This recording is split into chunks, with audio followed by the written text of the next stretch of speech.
Long before stadiums, medals, and cheering crowds, there was a quiet place nestled among the olive trees of southern Greece, a valley shaped by wind and time, flanked by the Alpheus River and the shadow of Mount Kronos.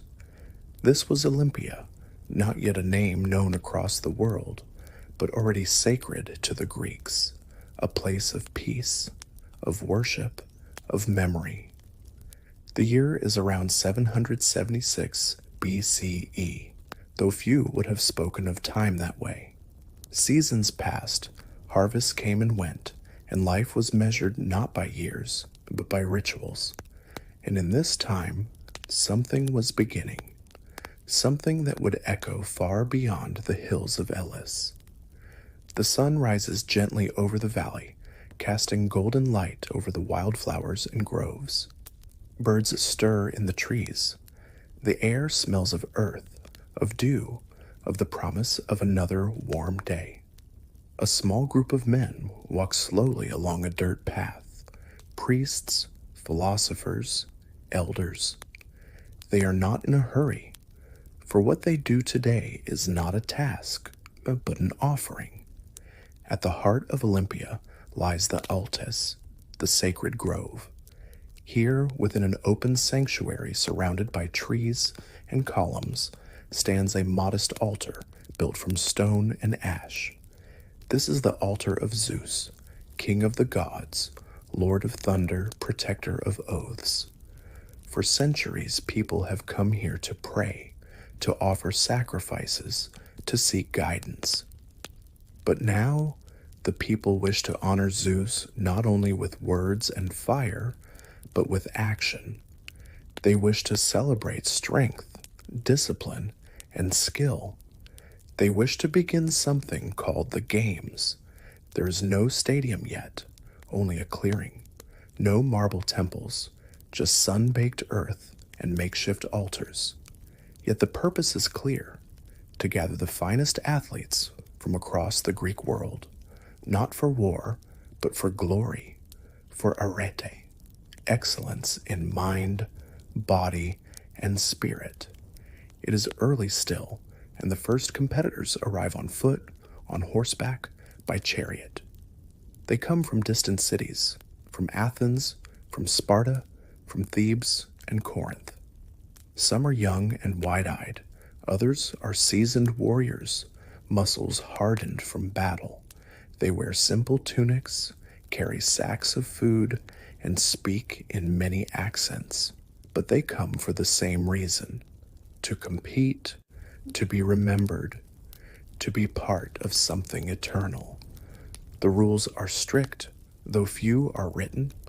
Only free Greek men may participate. No slaves, no women, not even to watch. Every athlete must train for a month under the watchful eyes of officials and priests, and all must swear an oath to Zeus, to compete fairly, to honor the gods, and to bring no weapons into the sacred valley. For the duration of the games, a truce is declared, the Olympic truce. Even the fiercest enemies must lay down arms. No army may march, no battle may stain the land. Olympia becomes a place apart from the world, a sanctuary of peace, a moment carved from the storm of history. As the sun climbs higher, the valley awakens. Tents are pitched, fires lit, merchants unpack jars of oil, loaves of bread, strings of figs. Poets recite verses to small crowds. Musicians pluck lyres. Children chase one another through the grass. The games are more than sport. They are festival, pilgrimage, celebration. And high on a stone platform, priests prepare the first sacrifice. A white bull, chosen for its beauty, stands calmly. It is led to the altar with garlands of olive leaves. A hush falls over the crowd. The animal is offered not in cruelty, but in reverence. The smoke rises, curling into the sky, carrying prayers with it. The people bow their heads, some close their eyes, Some whisper ancient hymns. Then the trumpet sounds. The first event is announced, the Stadion, a short foot race, about 600 feet long. The track is simple, a flat stretch of packed earth, marked at each end by stone blocks. The runners line up, barefoot, silent, focused. A single signal, and they are off. Dust rises, muscles strain, feet slap the earth. The crowd roars. And then it is over. A victor is crowned, not with gold, not with coin, but with a wreath of olive leaves, cut from the sacred tree near the temple of Zeus. The athlete raises his arms. The people cheer. His name will be recorded, his city honored. He will return home a hero. But for now, he bows to the gods, to the land, to the moment. And so, the games begin. There will be wrestling, long jump, javelin, discus. There will be chariot races and pancration, a brutal blend of boxing and wrestling. There will be victory and defeat, glory and pain. But always, there will be honor. Always, the shadow of Olympus above and the echo of Zeus in every cheer. As the day ends, the firelight dances across the valley. The stars come out one by one over the grove. The athletes rest, the priests pray, and a gentle wind moves through the olive trees. The first Olympics are not grand, but they are true, and they will not be forgotten. Sleep now, listener. Let the dust of ancient footsteps settle. Let the flame of the sacred altar glow in your mind. The games will continue tomorrow, and for centuries to come. The summer sun began to rise higher over the valley of Olympia. Its rays warmed the groves of olive and laurel trees, and the soft hum of insects drifted through the still air. Far below Mount Kronos, the river Alpheus glittered, winding its way past fields of grain, vineyards, and temples under construction. It was a time of great change, slow, deliberate, like the chiseling of marble into form. By the 9th century BCE, the sacred grove of Altis had become a place of gathering, not just for the priests of Zeus, but for artisans, farmers, merchants, and travelers. Though there were no grand stadiums yet, the spirit of competition was already alive. Men spoke of heroic feats, of men who could run like deer, lift stones heavier than oxen, and wrestle like the demigods of old. These stories, passed from father to son, were not only tales, they were inspiration. Over time, local athletic contests began to emerge, not just as games of strength, but as offerings to the gods. The people believed that excellence in the body honored the divine. A fast runner honored Hermes. A strong wrestler paid tribute to Heracles. And in Olympia, above all, the greatest victories were offerings to Zeus himself, the father of gods and men. There was no single ruler who created the games. Instead, they evolved, shaped by myth, memory, and the needs of a people seeking unity in a world of division. Greece was not a single nation, but a collection of city-states, polis, each with its own laws, armies, and ambitions. But all Greeks, whether from Athens, Sparta, Corinth, or Thebes, shared language, religion, and reverence for the same pantheon.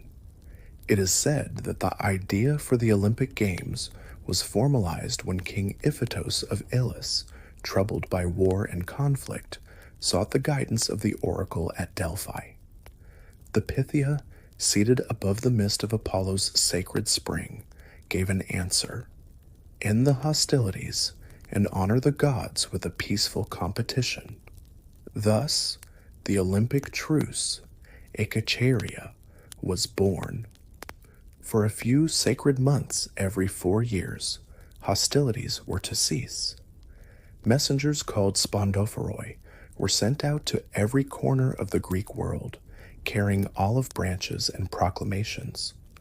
They called on kings and generals to lay down their weapons and allow safe passage to Olympia for athletes and spectators alike. And so, for a short time, peace held. In the 8th century BCE, the Olympic Games began to take their formal shape. The contests were held in the heat of summer, under a full moon in the 2nd or 3rd year of each Olympiad.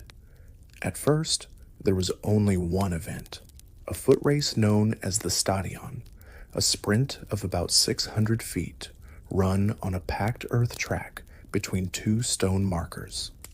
The victor of this race would lend his name to the entire 4-year period until the next games. But as the decades passed, more events were added: the Dialos, a double stadion race; the Delicios, a long-distance run; then wrestling, boxing, the pancration, a brutal mix of both. Later came the pentathlon, 5 events in one: running, long jump, discus, javelin, and wrestling, the greatest test of all-round athleticism.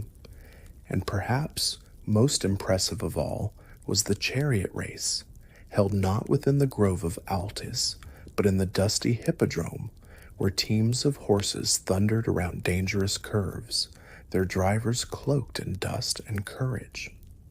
Before any of this could begin, though, there were rituals, sacred ceremonies that framed the games with reverence and gravity. Athletes arrived weeks in advance.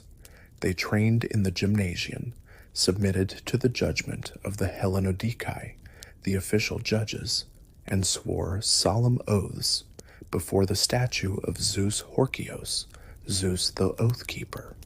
They pledged to follow the rules, to train honestly, and to compete not for riches or pride, but for arete, excellence.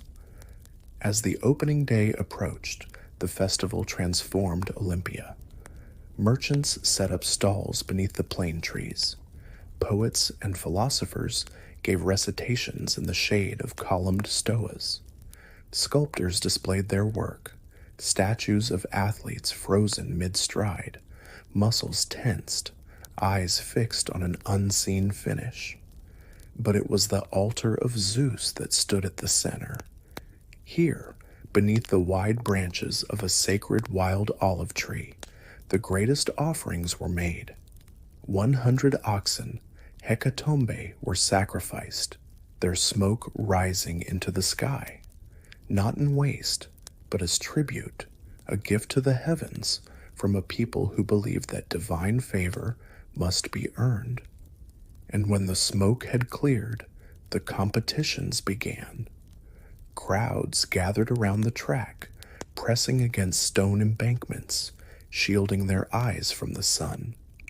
Trumpets sounded, heralds called out names, and barefoot athletes stepped forward, clothed only in a layer of dust and sweat, their bodies lean and prepared by years of training.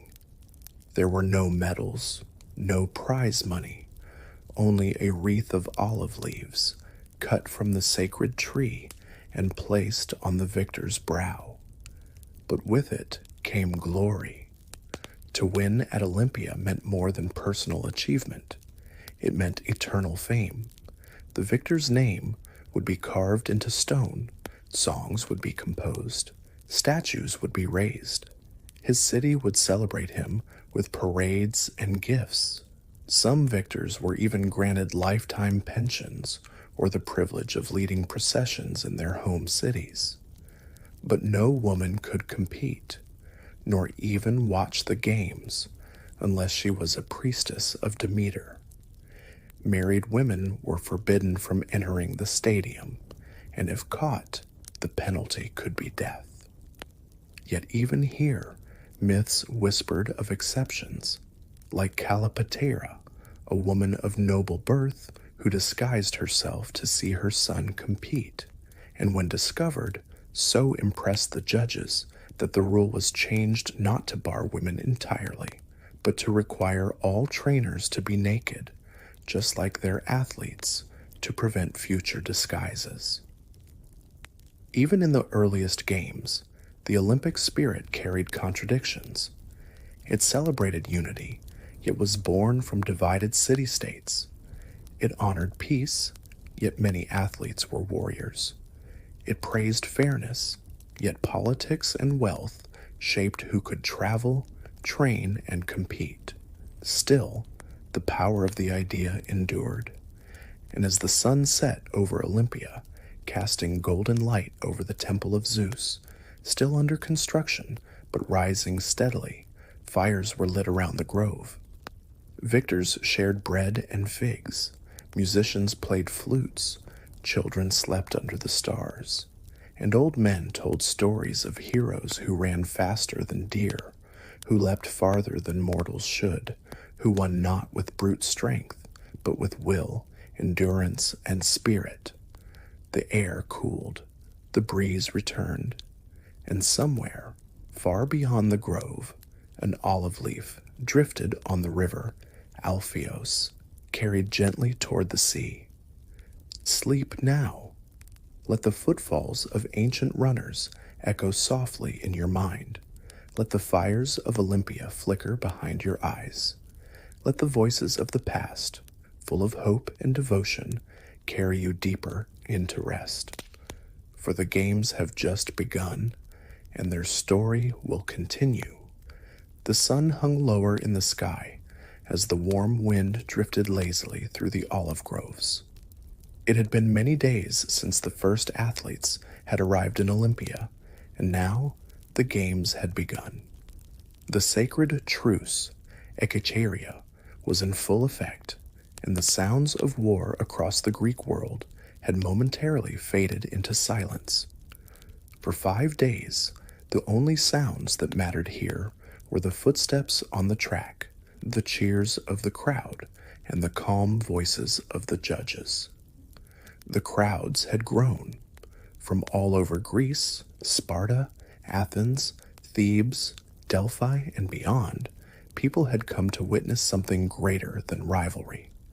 They came to celebrate excellence, unity, and reverence for the gods. Olympia had become more than a sanctuary. It was now the center of a shared identity, of a Hellenic world that, despite its many divisions, recognized the power of coming together in peace, if only for a short time. At the heart of the sanctuary stood the temple of Zeus, towering above all. It had not yet been completed, but the columns were rising. Someday it would house a statue so grand it would be counted among the 7 wonders of the world. But even now, with its scaffolding and cranes, it inspired awe. Close by, priests tended to the eternal flame on the altar of Hestia. Smoke drifted into the pale sky. It carried prayers, gratitude, and hopes for victory. No sacrifices were made for selfish wishes. Instead, each offering honored Zeus, Hera, and the gods who looked down upon Olympia. This was not just a sporting event. It was a spiritual gathering, a communion of mind, body, and soul. The events had begun at dawn, as they always did. The first was the stadion, a sprint of roughly 600 feet, the length of the stadium that gave it its name. The athletes stood in silence at the starting line. No shoes, no clothes. Their bodies shone with olive oil in the morning light, muscles tense, eyes fixed forward. Then, at the sound of the salpinx, the trumpet, they burst into motion. The crowd erupted with shouts, but the runners heard none of it. They ran not against each other, but against time itself. Dust rose from their feet, hearts pounded, and when it ended, only one stood a pace ahead, just enough to claim victory. The name of the winner would be recorded, not for wealth, but for eternal honor. The herald cried it aloud. Cleon of Argos, victor of the Stadion. There were no medals, no coins exchanged. The victor would receive a crown of wild olive leaves, cut with a sacred blade from a sacred tree near the temple of Zeus. But the real prize was Kleos, glory, the kind that songs are written about, the kind that lives long after the body fades. Later that morning, the pentathlon began. It was a trial of balance and skill, made up of 5 events: the long jump, the discus, the javelin, the foot race, and wrestling. The crowd watched with admiration as men hurled bronze discs through the air, their arms graceful, their steps deliberate. Others leapt from the sand with weights in their hands, landing in wide arcs of movement that mirrored the birds above them. Each movement was part of a larger dance, strength, precision, and beauty all woven together. And when the wrestling began, it was not wild or chaotic. It was calculated, measured, no punches, no striking, only holds, balance, and the use of an opponent's weight to find the ground. As the sun climbed higher, spectators moved to shaded spots, beneath linen tents or the shadows of tall trees. Merchants passed through with honey cakes, nuts, and clay cups filled with watered wine. Children sat wide-eyed as bards recited poems about past Olympic champions and tales of Heracles, who some said had founded the games himself. And though much of the focus was on the athletes, there were quiet moments that reminded everyone why they had gathered. In one corner of the sanctuary, a young man knelt beside the altar, holding a small figure carved from wood. It was a statue of Hermes, the swift-footed messenger. The boy was not competing. He had traveled for days just to witness the games. His brother had once run the stadion and died in a war not far from home. The boy whispered thanks that the truce had held, thanks that for these few days, even grief could sit still and breathe. At midday, the hoplitodromos took place. It was a foot race in full armor.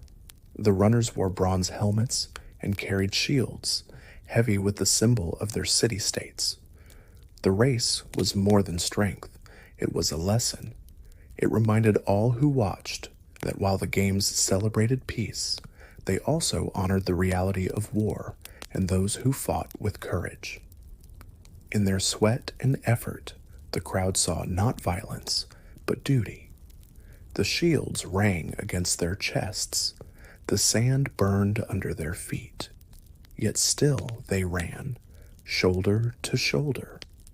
As shadows lengthened, the chariot races began in the hippodrome, a large oval track south of the stadium. Horses snorted and stamped, their manes braided with ribbons, their hooves wrapped in linen to protect them. Each chariot, pulled by 2 or 4 horses, was a blur of wood, bronze, and dust. Crashes were common. The crowd gasped with every turn. But when the dust settled, the victor stood tall, not the driver, but the owner of the team, who received the honor, even if he never touched the reins. Nearby, poets and historians scribbled on parchment, eager to record what they had seen. Some would take these tales back to their city-states, others would immortalize them in verse. And in time, these stories would pass through generations until they no longer belonged to one person or one city, but to all of Greece. As the sun sank below the mountains, torches were lit. Their light flickered on the marble and stone, on the faces of champions, on the hands of musicians who now tuned their lyres for evening hymns. Tonight, feasts would be shared in honor of victory. Songs would rise into the starry sky. and silence would return. Soft, peaceful silence, broken only by the distant murmurs of prayer and the occasional laughter of those who had found joy in this gathering. Olympia was not just the site of the games, it was a place of remembrance, a reminder of what could be built when men chose to compete in strength instead of war, a glimpse of harmony, a vision of something larger than themselves. And as the moon rose, casting silver light across the temple and the trees, one could almost hear the gods whispering approval. The olive wreaths rested on the heads of the champions, the fires burned low, and the people, athletes, priests, travelers, poets, drifted into sleep, lulled by the hush of ancient trees and the promise of peace, if only for one sacred moment. Sleep now. Let the stars guide your thoughts. Let the sound of distant lyres carry your breath. You are among those who dreamed of something greater, and the gods, high upon Mount Olympus, are watching still. The sun had risen again over the valley of Olympia, brushing the tops of the olive trees with a golden hue. The days passed slowly, and each one brought new arrivals to the sacred site. Travelers from distant polis, Corinth, Thebes, Rhodes, even as far as Cyrene and Sicily, had braved long roads and treacherous seas to arrive for the games. Though they came from different lands, speaking in different dialects and carrying the colors of rival cities, they were unified by one sacred oath: to leave war behind and honor the gods in peace. By now, the sanctuary of Olympia had transformed. Tents of linen and hide dotted the outskirts. Merchants lined the roads with food, wine, oil, and trinkets. Musicians played soft melodies on lyres and flutes, and children weaved between the legs of beasts and travelers, laughing. But amid the bustle, reverence still reigned. The heart of Olympia pulsed with something older, deeper, something divine. At the center of it all stood the massive altar of Zeus, a smoking pillar of sacrifice where flames never died. Around it, some priests and priestesses moved in quiet rhythm, tending the fires, offering grain, honey, and incense. On the eve of the games, the first great sacrifice would take place, a hecatomb, 100 oxen offered to the father of the gods. It was a moment of both devotion and spectacle. Even before the hecatomb, however, the sacred oath had to be taken. Within the Bouleuterion, the council house of Olympia, stood a statue of Zeus Horkios, Zeus the Oath Keeper. In his hand, he held thunderbolts, ready to strike down oath breakers. Beneath his gaze, the athletes gathered. Some were young and still bore the smooth faces of adolescence. Others were seasoned warriors, their bodies honed by years of combat and discipline.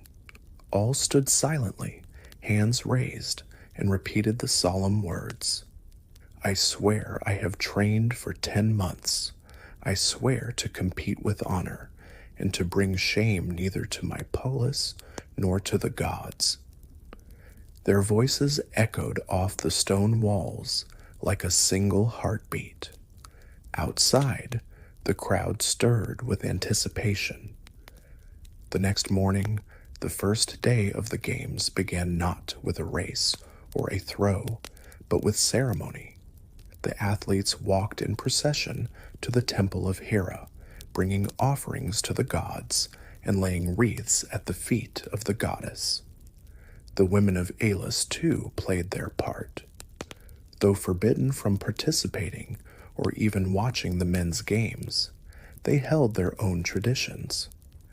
The Heraean Games, held in honor of Hera, had been staged earlier in the year, where young maidens ran barefoot races in the stadium with hair unbound, dressed in short tunics cut above the knee, a rare symbol of feminine strength in a world ruled by men. The stadium itself now buzzed with energy. Carved into the earth, without stone seats or marble columns, it was a sacred field of competition, not a theater of luxury. No riches adorned it, only the pride of achievement and the favor of Zeus awaited within its boundaries. Spectators found spots on the grassy slopes, shaded by cloth awnings or olive trees. Trumpeters called out the arrival of judges, the Hellenodikai, selected from the city of Elis, guardians of fairness and tradition. Their robes were crisp, and their sandals left tracks in the sand as they walked across the field. Then came the first event. The stadion, a sprint of just over 192 meters, one length of the field. The runners lined up at a groove, carved into stone, toes pressed against the edge. Silence fell, a raised hand, a nod, then the sharp blast of a horn. They ran. Dust flew behind them, muscles tensed, legs blurred, the sound of sandals beating earth was all that could be heard. Then cheers erupted. The winner, arms lifted, crossed the finish line as olive branches were thrown in joy. His name would be remembered, carved into stone. But no prize of gold or coin awaited him, only a wreath of wild olive and the immortal glory of being Olympianics. In the following days, more contests unfolded. The pentathlon, a test of total strength and agility, combining running, jumping, discus, javelin, and wrestling. To win the pentathlon was to be hailed as the ideal Greek, both swift and strong, graceful and fierce. The discus arced high through the air, spinning like a bird in flight, before sinking into the sand. The javelin followed, thrown not just with force, but with a leather thong called an ankyle, giving it spin and precision. In the long jump, athletes clutched weights called halteres, swinging them to gain momentum, then leaping forward like deer. And in wrestling, two men grappled in the dust, seeking to bring the other to his knees or back. The crowd watched breathlessly, sometimes shouting, sometimes holding their voices tight in their chests. Among the most brutal was the pancration, a blend of boxing and wrestling with few rules and no protective gear. No biting, no eye gouging, everything else permitted. Fighters smeared themselves with oil before the match. They bowed once and then launched into battle. It was not bloodlust that the spectators craved. It was endurance, skill, the ability to survive and prevail. When one fighter raised his finger, the match stopped. Honor was granted even in surrender. Each evening, as the sun dipped low and painted the hills of Olympia in orange and rose, the victors were crowned beneath the shadow of the great ash altar of Zeus. Trumpets sounded, and names were called. Olive wreaths, cut from the sacred tree near the temple, were placed on sweat-slicked heads. No applause, no medals, just a silence that carried the weight of reverence. These were no ordinary men. They were chosen by skill, by fate, by the gods. And so, as stars blinked into the sky and fires lit up the hills, Olympia hummed with pride. Around fires and inside tents, stories were told of past champions, of races run under rain, of fathers and sons who had once competed side by side. Wine was shared, flutes played, and under it all the scent of laurel, pine, and roasted meat filled the air. Even now, in sleep, the spirit of Olympia lingered. Let your breath grow steady. Let the scent of earth and ash and olive trees drift around you. Let the cheers fade into memory, like a dream slipping gently beyond reach. You are here, among the ancients, in a time before nations, before records, when glory was a name spoken in the dust. Sleep now. The games are not over, and the flame still burns. The morning sun cast long shadows through the olive groves of Illis. A hush had settled over the region, as if the land itself were holding its breath. The 5th day of the festival had arrived, and with it came the most sacred of rites, a day not of contests, but of reverence. The athletes, spectators, judges, and priests would gather not to compete, but to honor the gods in solemn ceremony. In the earliest hours, as light began to gild the temple roofs and glisten on dew-covered grass, the priests of Olympia prepared the altars. They moved with deliberate grace, clad in white robes cinched with gold, their movements rehearsed yet heartfelt. Garlands of laurel and wildflowers hung across colonnades, and the scent of fresh-cut herbs drifted through the still morning air. This day was reserved for the hecatomb, the grand sacrifice of 100 oxen offered to Zeus, the king of the gods. The animals, well fed and carefully chosen, had been led to the Altis, the sacred grove at the heart of Olympia. The grove was quiet, filled with aged oaks and a sacred energy that seemed to pulse from the soil. It was here that the temple of Zeus stood, its massive columns rising like a forest of stone, its statue of the god himself, crafted by Phidias, towering above all. The god sat upon a golden throne, ivory-skinned, wreathed in olive and cloaked in thunder. As the people gathered, they formed a wide semicircle around the altar, men and boys in simple tunics, many barefoot, their faces expectant.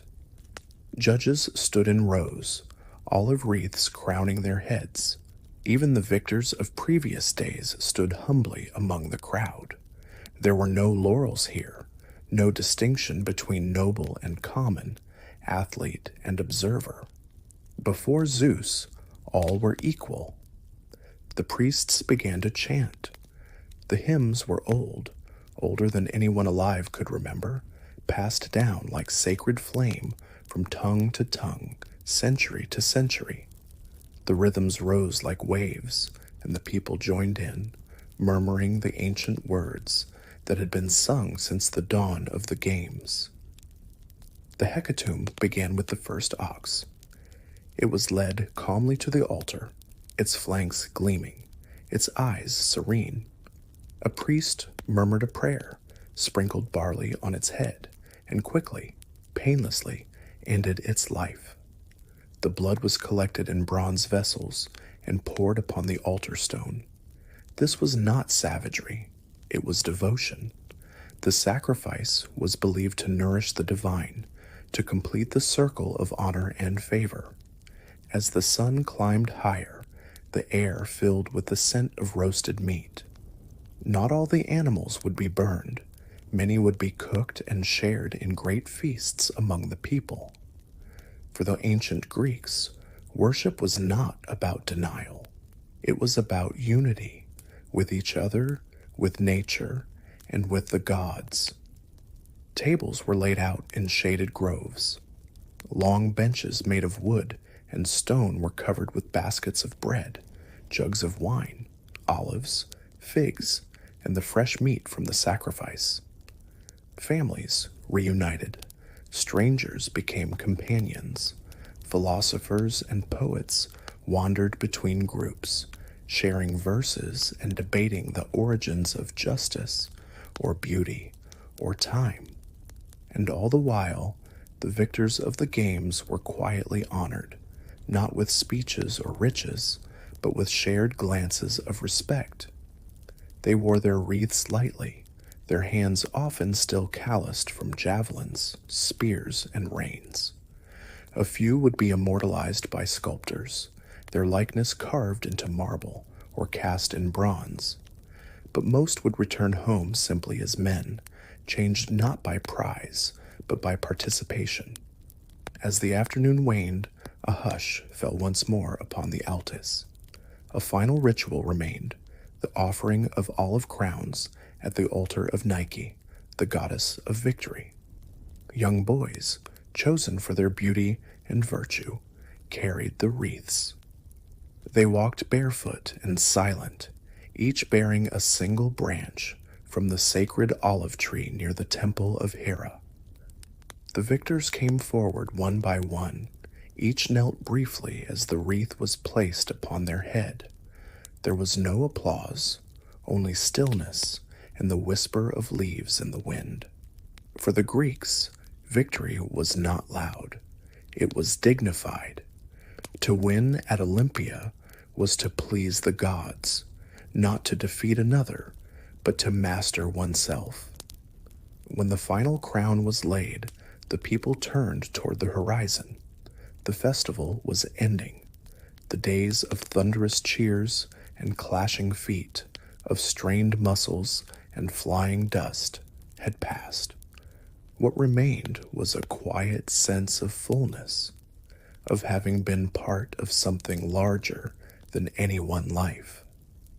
In the twilight, families packed up their belongings. Traders took down their stalls. Horses were readied for the journey home. Lamps were lit, their golden glow spilling onto dusty roads.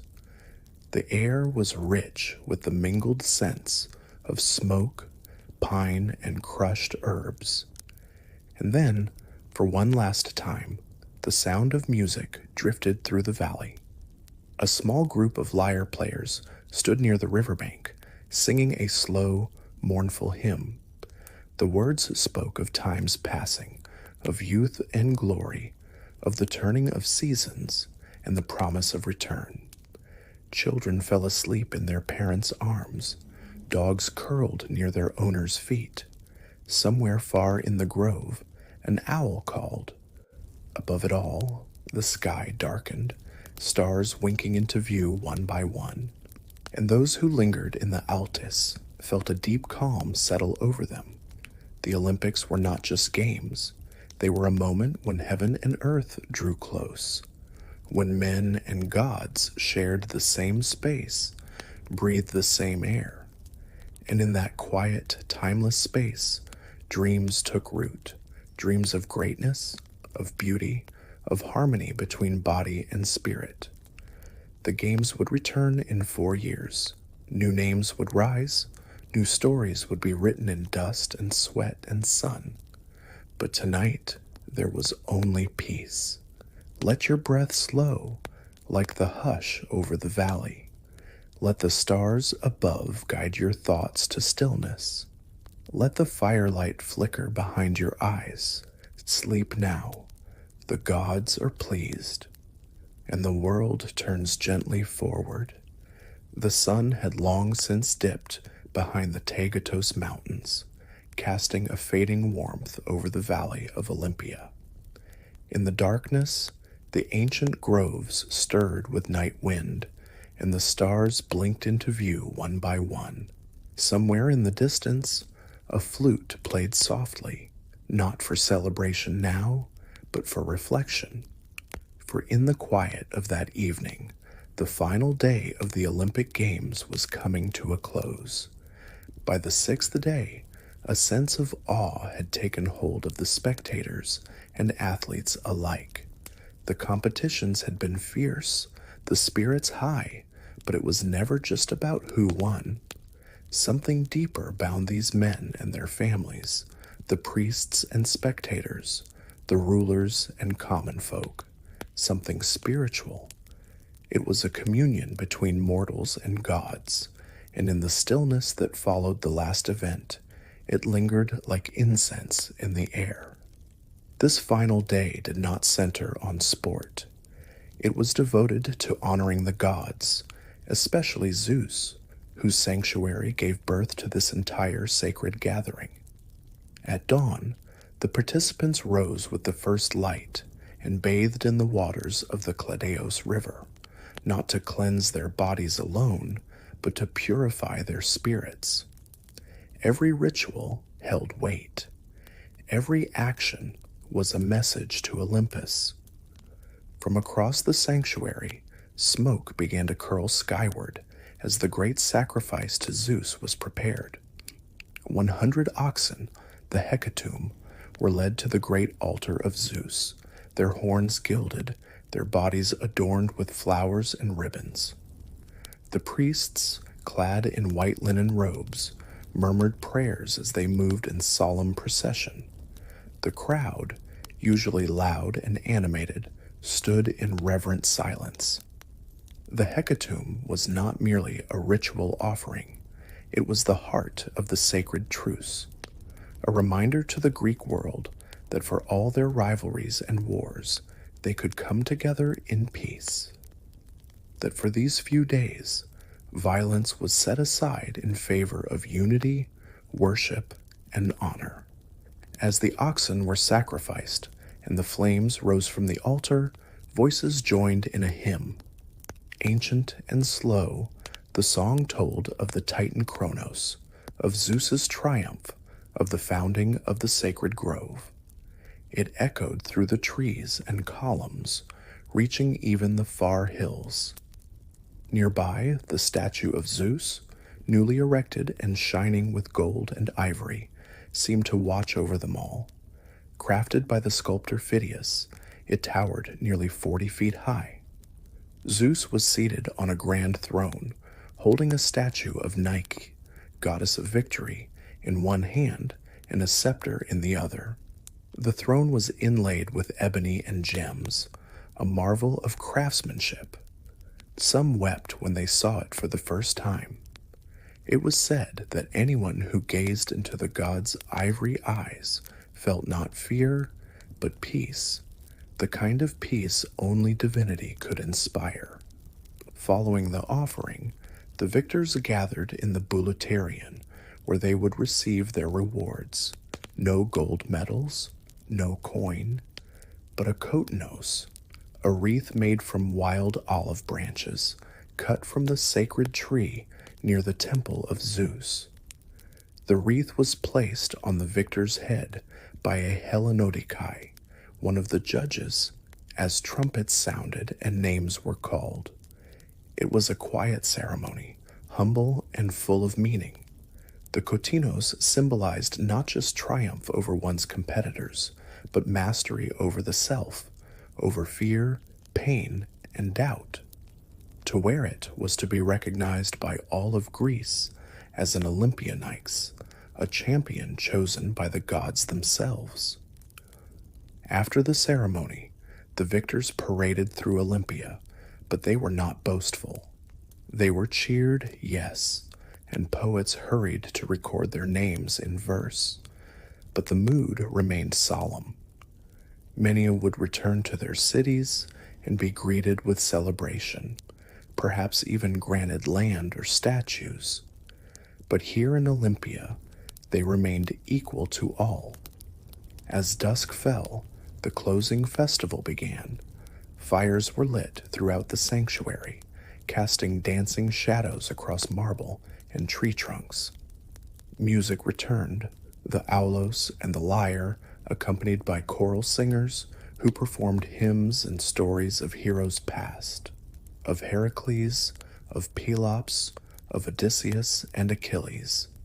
Food was shared, wine was poured, and yet no one forgot the holiness of this place. Young athletes sat together, comparing experiences. Elders told stories of past games, of great races, impossible feats, and legendary champions. Families exchanged offerings, strangers embraced as friends, and all the while, a sense of something sacred hovered, unseen but deeply felt. At the heart of it all was the altus, the sacred grove of olive trees and ancient stones where it was believed the gods themselves once walked. Lit by torchlight, it seemed almost alive. The old oaks whispered in the wind. Somewhere, a night bird sang. As the night deepened, Many pilgrims made their way to the Temple of Hera, where it was tradition to leave small tokens, amulets, coins, or votive figurines, in gratitude. Though women had not yet been allowed to compete in the Olympic Games, they were not absent from Olympia's spiritual life. The Heraia, their own sacred festival and games, honored the goddess in different seasons, and many women came to Olympia as priestesses, caretakers, or even healers.